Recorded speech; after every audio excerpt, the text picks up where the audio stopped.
Et si la vraie circoncision ne se voyait pas? Et si c'était ton cœur que Dieu voulait marquer? Dans Deutéronome 30, 6, il est écrit: L'Éternel, ton Dieu, circoncira ton cœur et le cœur de ta postérité, et tu aimeras l'Éternel, ton Dieu, de tout ton cœur et de toute ton âme, afin que tu vives. Ce que Dieu veut faire en toi, ce n'est pas une décoration extérieure. C'est une transformation radicale de ton être intérieur.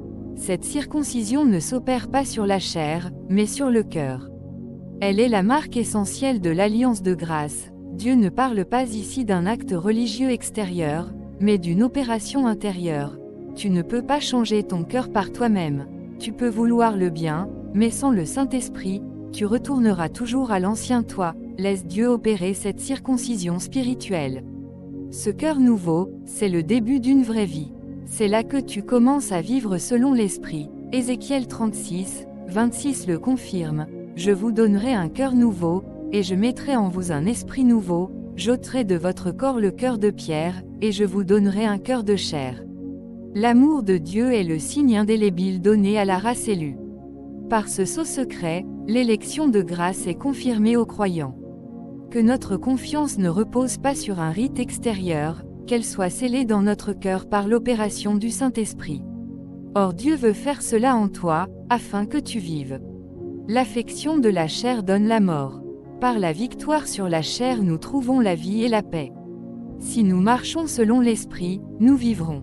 Que l'Éternel notre Dieu achève son œuvre de grâce dans notre nature, afin que dans le sens le plus élevé et le plus complet du mot, nous puissions vivre pour le Seigneur. Prions ensemble. Prends-moi, Seigneur, dans la richesse divine de ton silence, plénitude capable de tout combler en mon âme. Fais taire en moi ce qui n'est pas de toi, ce qui n'est pas ta présence toute pure, toute solitaire, toute paisible. Impose silence à mes désirs, à mes caprices, à mes rêves d'évasion, à la violence de mes passions. Couvre par ton silence la voix de mes revendications, de mes plaintes. Imprègne de ton silence ma nature trop impatiente de parler, trop encline à l'action extérieure et bruyante. Impose même ton silence à ma prière, pour qu'elle soit pure et envers toi. Fais descendre ton silence, jusqu'au fond de mon être, et fais remonter ce silence vers toi, en hommage d'amour. Amen. Si cette parole a touché ton cœur, abonne-toi et partage cette vidéo.